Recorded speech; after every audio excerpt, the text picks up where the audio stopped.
School trip. आयु बस में बैठा बस यही सोच रहा था कि वो पहाड़ कैसे होंगे। आयु जो 15 साल का था, पिछले 3 साल से चंडीगढ़ में ही रह रहा था। फिर भी वो कभी हिमाचल की हसीन वादियों में नहीं गया था। पर उसका यह सपना इस स्कूल ट्रिप में पूरा होने वाला था।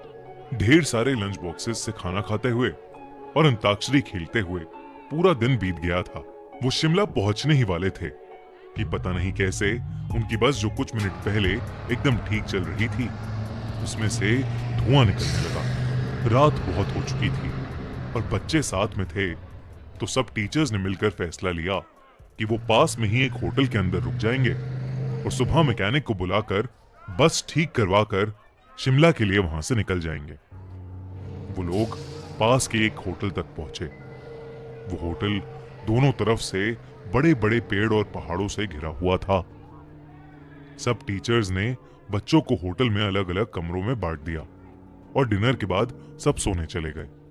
आयु को अपने 2 दोस्तों अमन और रोहन के साथ कमरा मिला था और वो बहुत खुश था क्योंकि वो दोनों उसके काफी अच्छे फ्रेंड्स थे। आयु, अमन और रोहन जब कमरे में गए तो कमरे की खिड़की से उन्हें जंगल के बीचों बीच एक झील दिखाई दी। उन सभी को याद था कि कैसे पिछली स्कूल ट्रिप पर रात में 2 बच्चे ऐसे ही झील पर निकले थे और वो स्कूल के सबसे पॉपुलर बच्चे बन गए। तो उन तीनों ने भी प्लान बनाया कि इस बार वो भी कुछ कारनामा करेंगे। उन्होंने सोचा कि वो होटल से छुपके से निकल जाएंगे और उस झील पर जाकर फोटो खींचकर वापस आ जाएंगे। जैसे ही होटल का गार्ड सो गया, वो तीनों निकल गए।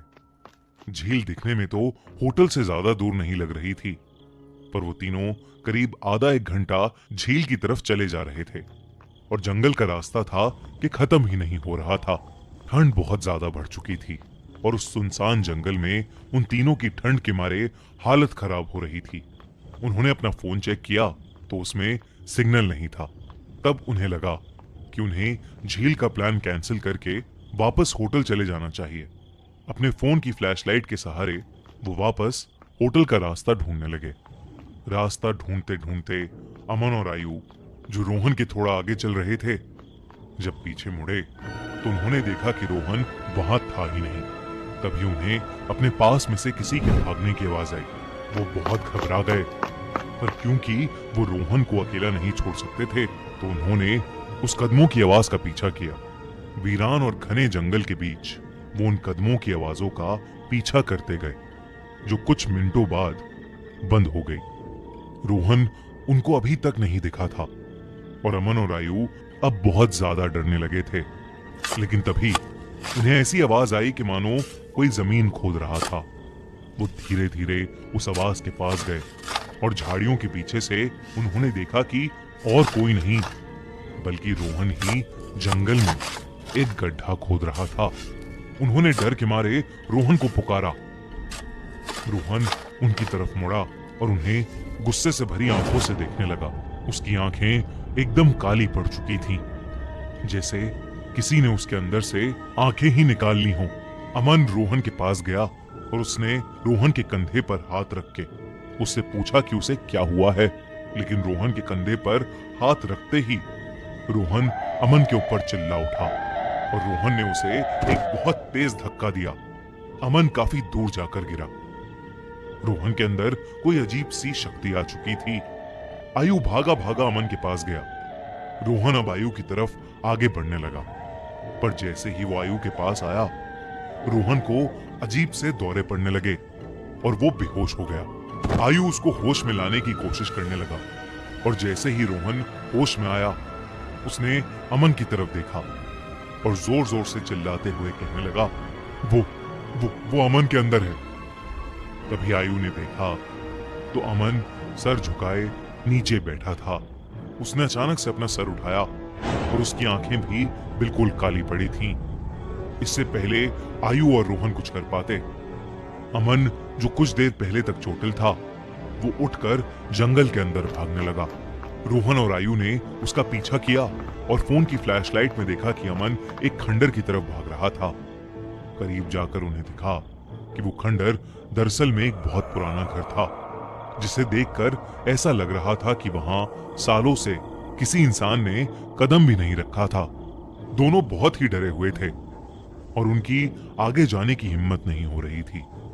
पर अमन को बचाने के लिए आयु और रोहन उस खंडर में घुस गए। ऊपर के एक फ्लोर से उन्हें एक आवाज आ रही थी। वो उस आवाज के पास पहुंचे तो जो उन्होंने देखा उस पर उन्हें विश्वास ही नहीं हुआ। उन्होंने देखा कि अमन बेहोशी की हालत में हवा में लटका हुआ था और एक बूढ़ी औरत उससे बात कर रही थी। उस औरत का चेहरा बहुत भयानक था। उसकी आंखें एकदम काली थीं। खाल लटकी हुई और बिखरे हुए सफेद बाल उसे और डरावना बना रहे थे। वो दोनों उस औरत को देखते ही वहां से बाहर भागे। वो औरत भी उनके पीछे पीछे आने लगी।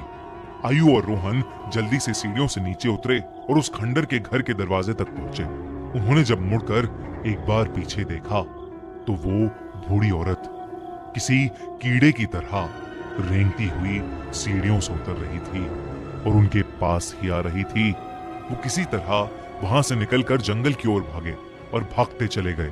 भागते भागते उन्हें पता नहीं चला कि कब वो उस झील के पास आ गए थे, जिस झील की तलाश में वो होटल के बाहर निकले थे। रोहन और आयु दोनों भागते भागते उस झील के अंदर गिर पड़े और डूबने लगे। उन्हें ऐसा लग रहा था कि जैसे कोई उन्हें अंदर खींच रहा हो। आयु किसी तरह झील से बाहर आ गया, पर उसकी आंखों के सामने रोहन झील में डूब गया और वो कुछ भी नहीं कर सका। आयु ये सब देखकर इतना घबरा गया कि उसे चक्कर आने लगे और वो वहीं बेहोश होकर गिर पड़ा। आयु की जब सुबह आंख खुली तो वो उसी होटल के कमरे में था। वो भागकर बाहर गया तो बाहर पुलिस की बहुत सी टीम्स थीं और जमीन पर सफेद चद्दर में लिपटी हुई रोहन और अमन की लाश पड़ी थी।